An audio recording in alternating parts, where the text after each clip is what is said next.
They forced an old woman to play piano on live TV to embarrass her. But what happened next left everyone speechless and changed her life forever. Margaret Evans was a quiet old woman who lived alone in a small apartment in the heart of Liverpool. Her life was simple. She would wake up early every morning, open her small window, let in the fresh air, and make a cup of tea. She had a gentle routine: feed the pigeons in the park, read old books from the local library, sometimes visit the community center where elderly people gathered to play bingo or talk. She never drew much attention to herself. She dressed simply, spoke softly, and always smiled politely whenever someone greeted her. People thought of her as kind and sweet, but also very ordinary in her neighborhood. Many people didn't know much about her past. She was just the old lady who lived in apartment 3B, the one who always wore a beige coat and carried a cloth bag with flowers on it. Children would sometimes wave at her from their bicycles, and she would wave back. But no one really asked her about her life. No one knew that this quiet woman once had a story that could shake the world.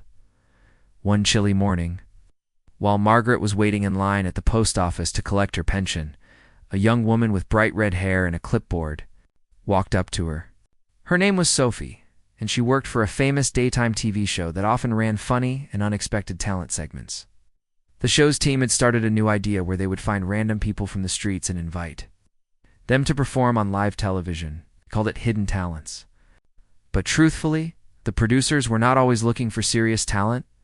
They often hoped for awkward, funny moments that would go viral online. Was meant more for laughs than admiration. Sophie smiled widely and said, "Hello, ma'am.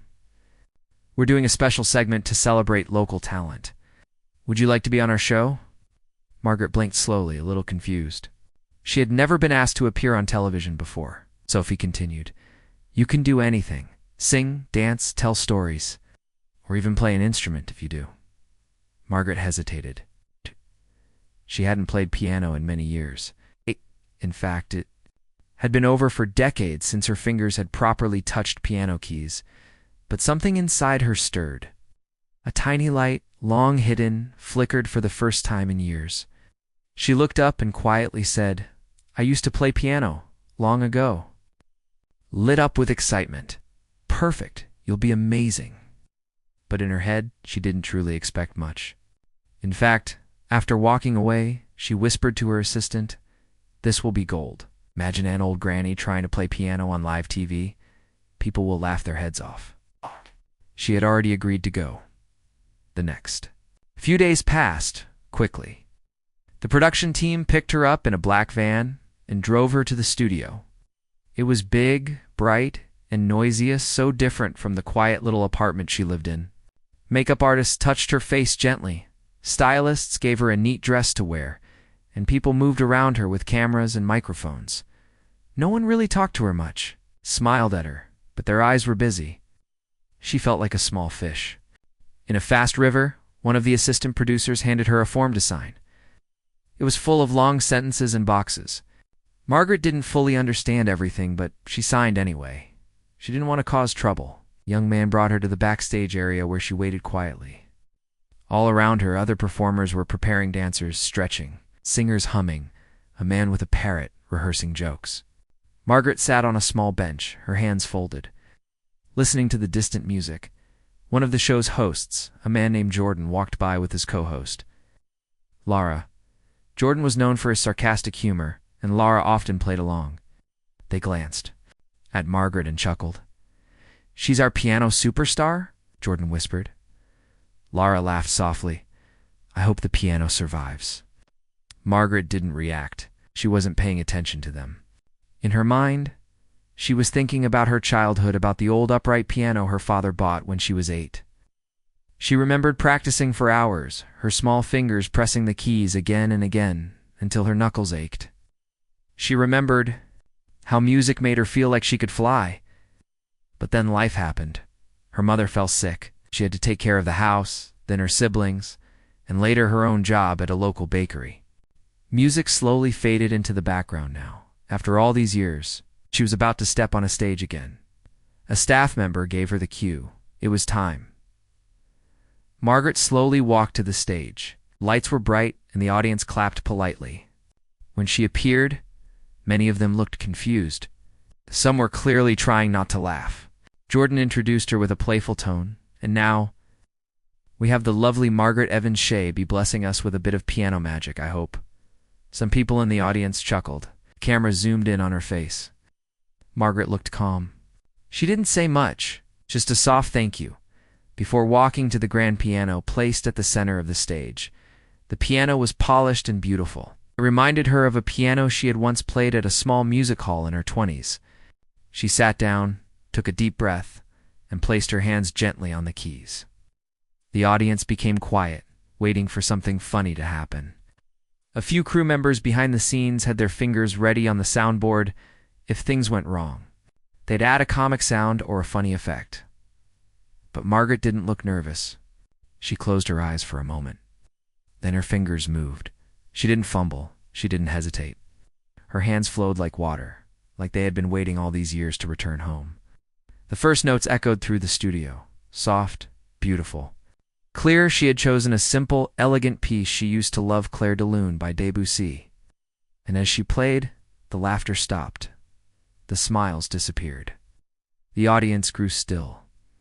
The melody filled the air, wrapping around the people like a warm blanket. Jordan, the host who had made the joke earlier, stared with his mouth slightly open. Lara whispered, "Is this real?" The audience looked at each other in disbelief. Some even leaned forward, trying to understand how this old woman who looked like someone's grandmother from a quiet street could play with such grace, such soul. Margaret didn't look at anyone. She didn't need to. She was in a different world. Her eyes were focused on the invisible memories in her mind. She saw her father's proud face, her mother's gentle smile, and her younger self, dreaming of becoming a pianist one day. The final notes rang out. A gentle silence followed, then the room exploded into applause. People stood up from their seats. Some clapped wildly, others wiped their eyes. The crew backstage was frozen. Even the host Jordan was clapping, though he looked embarrassed. Margaret smiled softly, stood up, and gave a small bow. She didn't need to say anything. The music had spoken for her. That day, something incredible happened. A moment that began with doubt and mockery turned into something powerful and unforgettable. The old woman they thought would be a joke had just reminded everyone of a truth they had forgotten. Real talent doesn't need age, looks, or applause. It only needs a chance to be heard. And Margaret Evans, at the age of 76, had finally been heard again. As Margaret Evans sat down at the grand piano, the room was filled with tension, but not the good kind. The audience didn't expect anything special. Else of them thought this was going to be a lighthearted joke, like people looked at each other. With playful expressions, even the camera operators behind the scenes were waiting to capture the awkwardness. The crew in the control room had their fingers ready on buttons for silly sound effects, like cartoon-style piano crashes or laugh tracks. They were sure that this old woman would mess up. The host, Jordan, stood nearby with a fake, cheerful smile. He glanced at his co-host, Lara, and whispered under his breath, "Let's just hope this isn't a total train wreck." Lara giggled lightly, adding, "I already feel bad for the piano." Neither of them had any idea what was about to happen. They had made a big mistake. But at that moment, all they saw was a fragile old woman with thin white hair, sitting at a piano on live television. Margaret placed her fingers gently on the keys. She didn't rush. She didn't seem nervous either. There was a calmness in her presence, like she had done this 1,000 times before. But the truth was, it had been nearly 50 years since she had played for anyone. The audience leaned forward, waiting for something awkward to begin. Some were even holding their phones up, ready to record a funny moment. But then Margaret began to play. The first note rang out soft and clear, a beautiful tone. Then the next note came, followed by another. Melody began to form, slow, emotional, deep. It was not the sound of someone learning to play.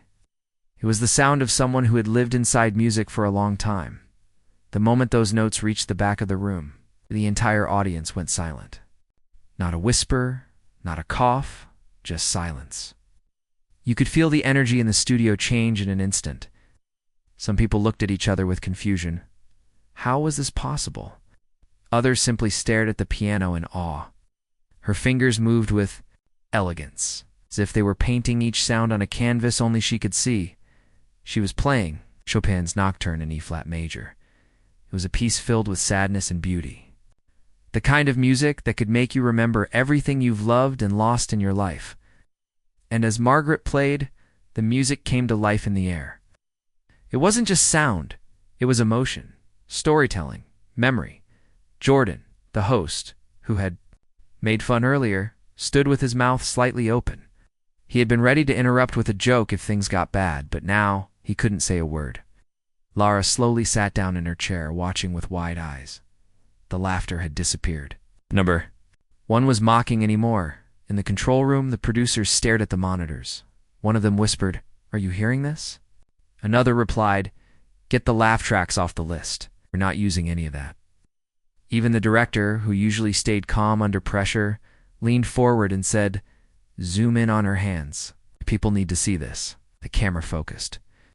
On Margaret's hands, they were wrinkled and her skin was thin, but the way they moved was graceful and full of purpose. Every finger touched the keys like it had a job to do, like it remembered how to dance.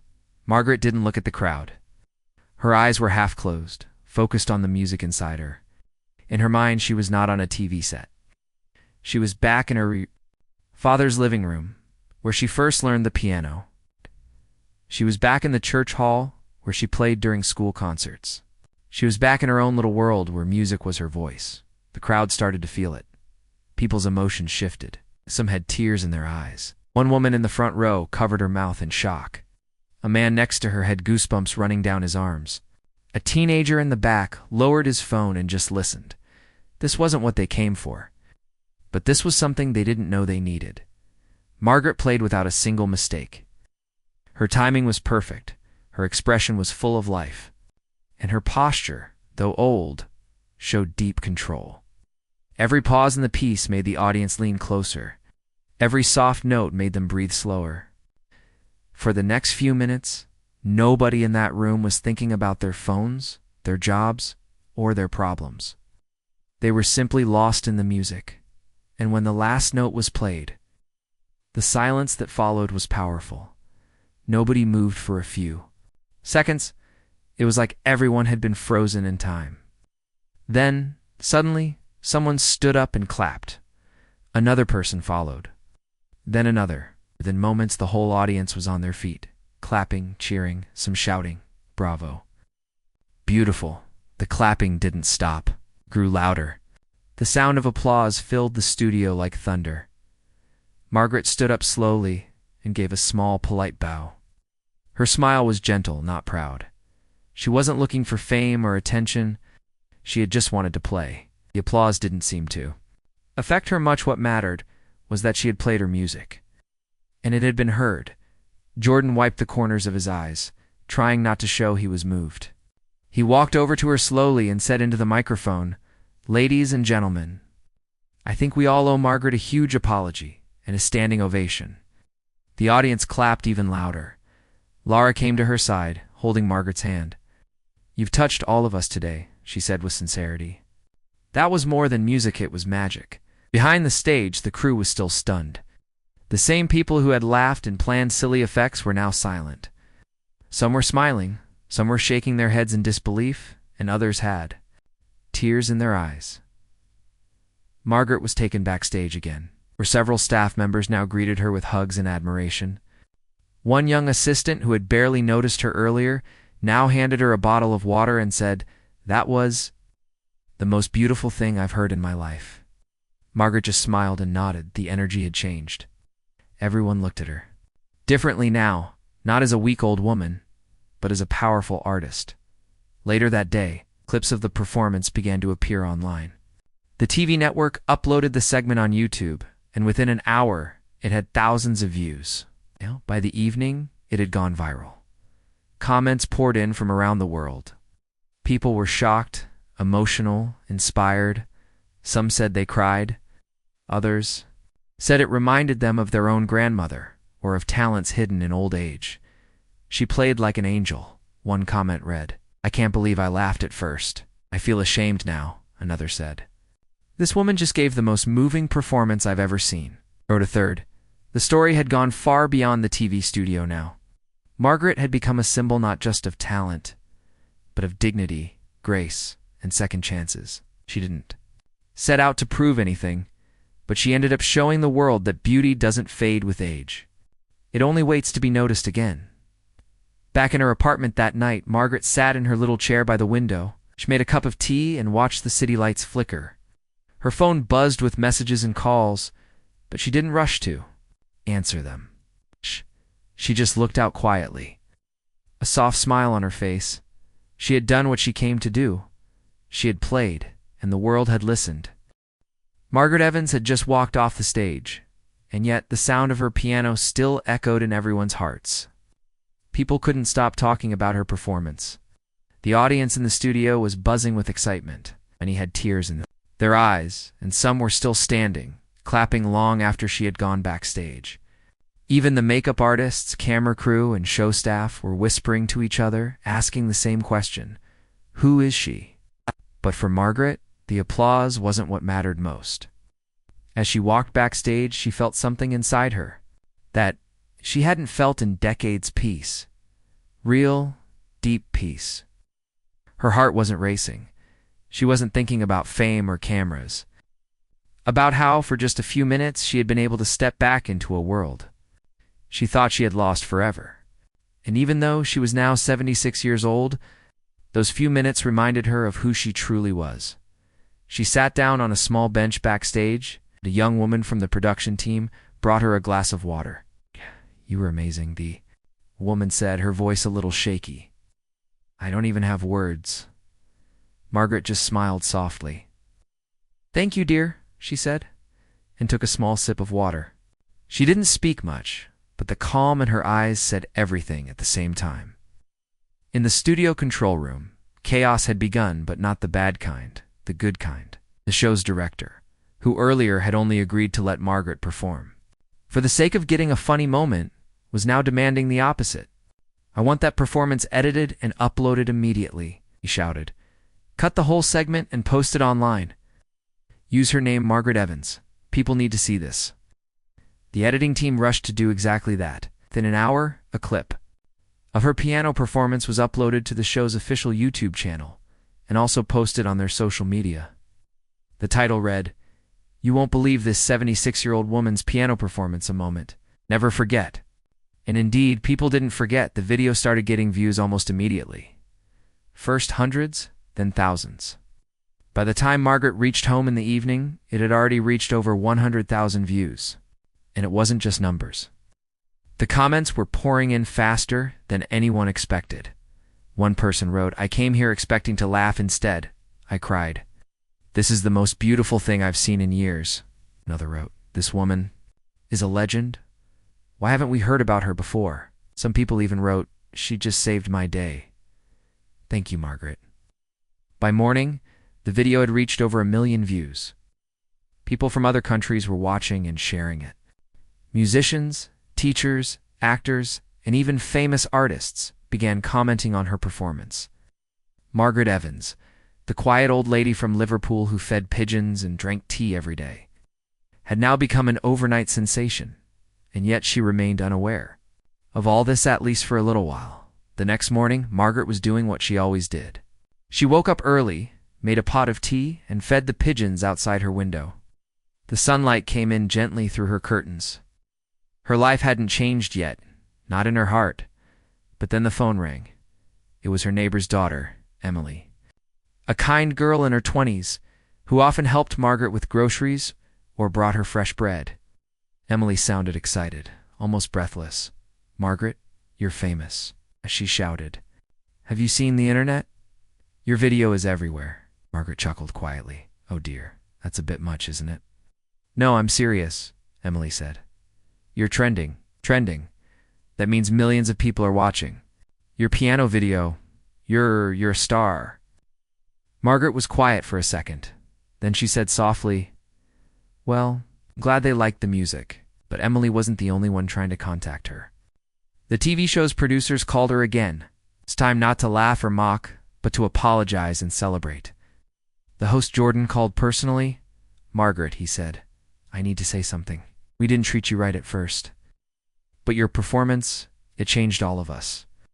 Thank you." Margaret accepted the apology with grace. She didn't need anyone to feel sorry for her. She'd already shown who she was through her music. Later that day, Margaret's life changed in small but meaningful ways. A local news reporter knocked on her door to do a short interview. Then, a radio station asked her to come and play live. Then came an invitation from a classical music charity asking her if she would like to perform at their next fundraising concert. More and more messages came in, including from people she had never met before. Some were young piano students who said they had lost motivation to play until they saw her video. Others were elderly people who felt inspired to return to hobbies they had given up years ago. Margaret was touched by every message. She read each one slowly, sometimes wiping a tear from her eye. What meant the most to her was not the fame. It was knowing that her music had touched someone else's heart. As days passed, more media houses wanted to speak with her. She began to receive letters from all over the world. A 10-year-old girl from Japan sent her a drawing of a piano with the words, "You make me want to play forever." A man from Canada wrote, "I lost my mother recently, and your music reminded me of her. Thank you for helping me feel again." A teenager in Brazil messaged, "I almost gave up on life. But when I heard your music, I felt like there was still something beautiful in the world. Every word meant something. Every person mattered." Margaret, who had once thought her music was forgotten, now realized it had just been waiting for the right moment. Meanwhile, the media started digging into her past. Who was this woman?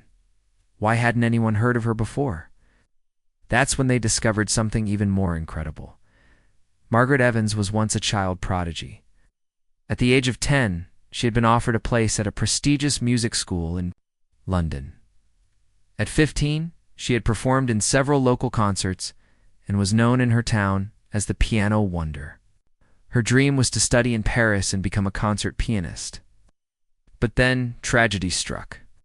Her mother became ill, and Margaret gave up everything to take care of her. She never spoke of it. She simply stopped performing and took up a job in a bakery.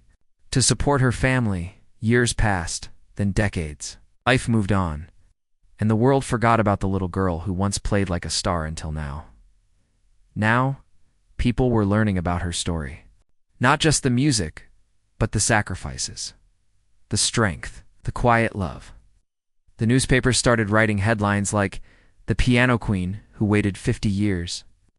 Margaret Evans, the star who never stopped shining, the woman who brought the world to tears with a single song." When someone asked her how she felt about becoming famous, she replied with a gentle smile, "I didn't do this for fame. I just wanted to play again. I missed the piano. I missed that part of me." The music world also responded. A famous pianist from New York sent her an email calling her a living treasure. European orchestra asked if she would consider recording a piece with them. Margaret was surprised by all of this. She never thought her small act just sitting at a piano and playing could go so far. But deep down, she knew the truth. The world isn't always looking for loud voices or fancy shows.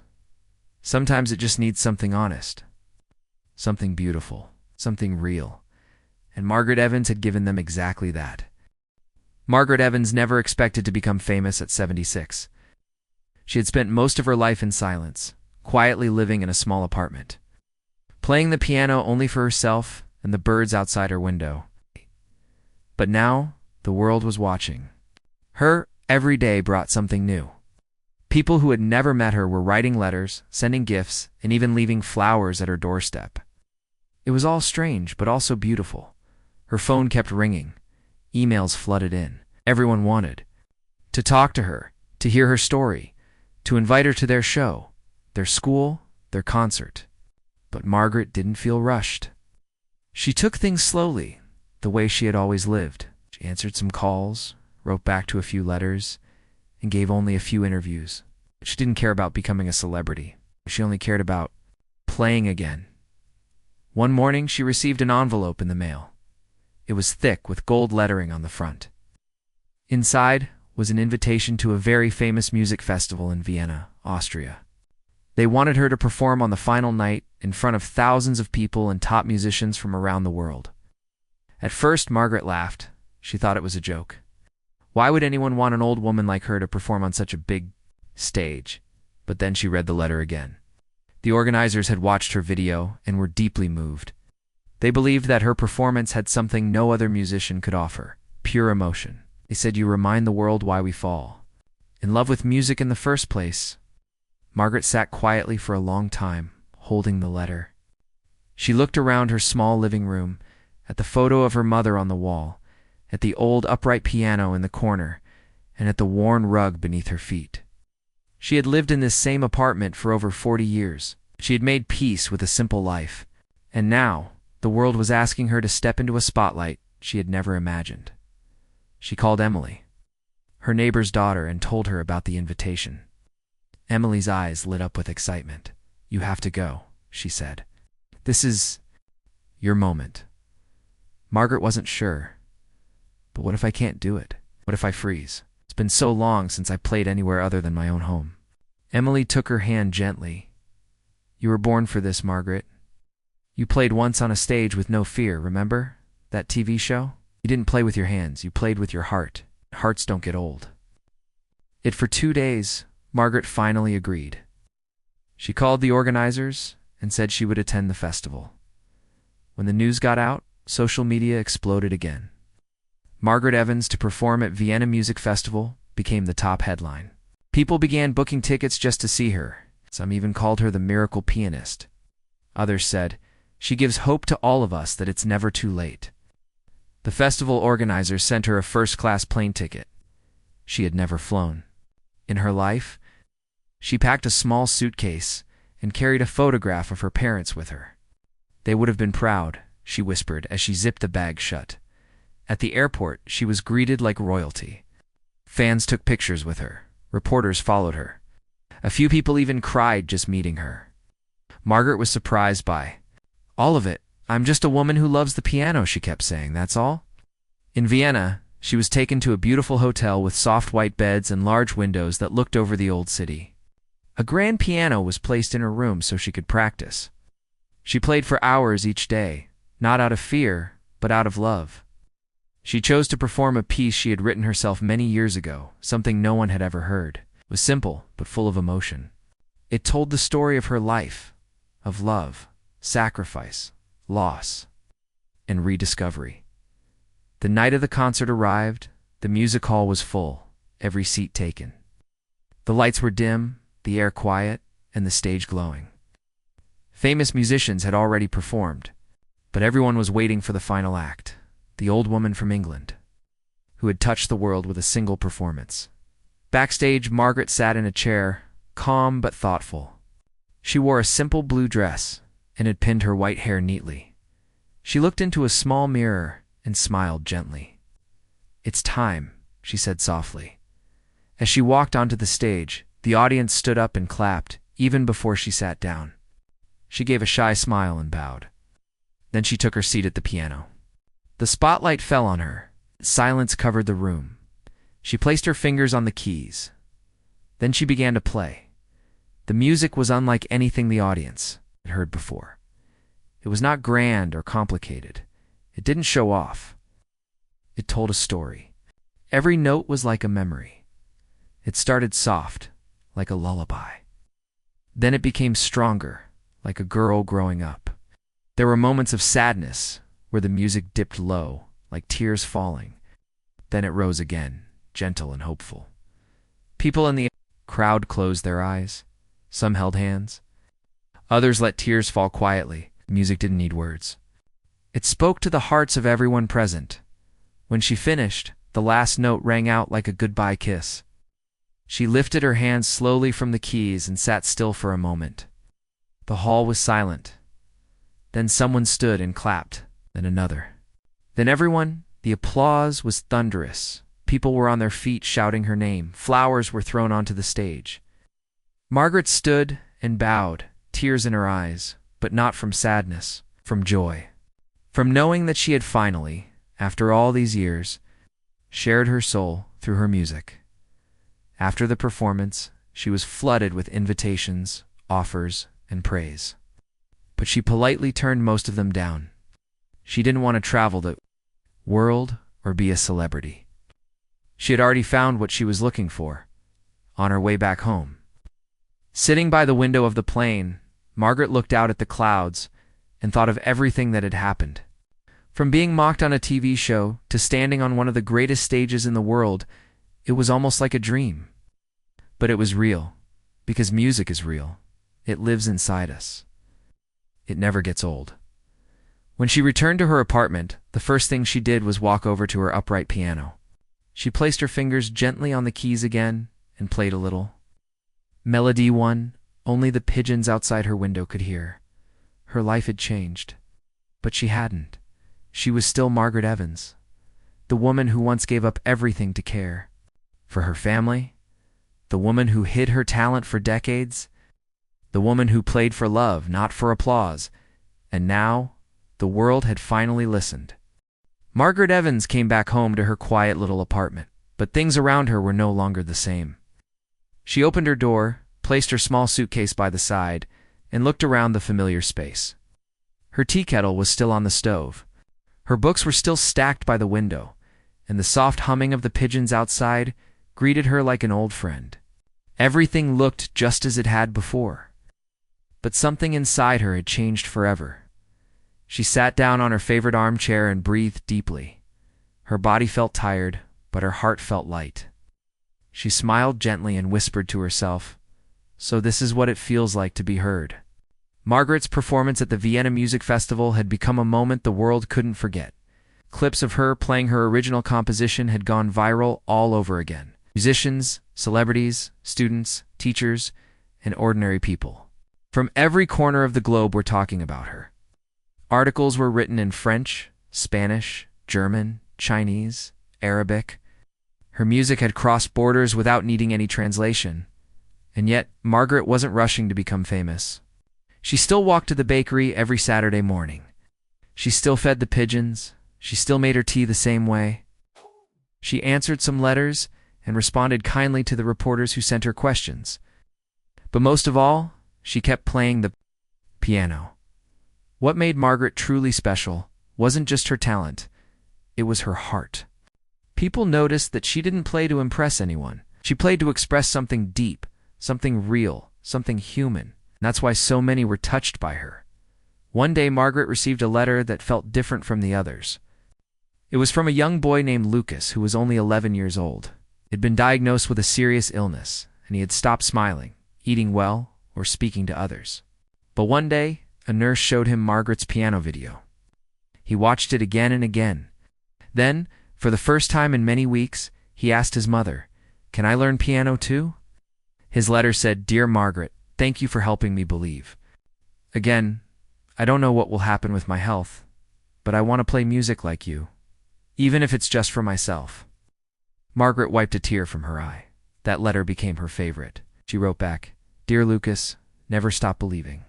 In your heart, music is not about being perfect hits, it's about being true. If you ever need help, I'll be here." Stories like this kept coming. A mother who lost her husband found peace while listening to Margaret's music. A teenage girl who struggled with anxiety found courage to play piano again. An elderly man, who hadn't touched his violin in 40 years, started playing it every evening after watching her. Performance. Margaret's quiet act of courage had awakened something in people. She reminded the world that beauty didn't have an age, that dreams didn't have a deadline. But there was more. One morning, the mayor of her town visited her. He came with flowers and a kind smile and asked her, "Miss Evans, would you do us the honor of teaching piano at our local community center?" Margaret was surprised. "Me? Teach?" "Yes," the mayor said. "We've had dozens of people asking to learn piano since your video went viral. Some are young, some are old, some have never touched an instrument before. But they all say the same thing: if Margaret can do it, maybe I can too." Margaret laughed softly and said, "Well, I suppose I could give it a try." So she began teaching. Every Wednesday and Friday, she walked to the community center with her bag and sheet music. Her students came from everywhere: teenagers, retired teachers, busy mothers, taxi drivers, even a cheerful postman who had always wanted to learn. The classes weren't strict. There were no tests. Margaret simply taught with patience, kindness, and joy. Sometimes her students made mistakes. They'd hit the wrong keys or forgot their notes. But she never scolded them. She smiled and said, "Try again." Music is about feeling, not fear. Her students loved her. They said she made them feel brave.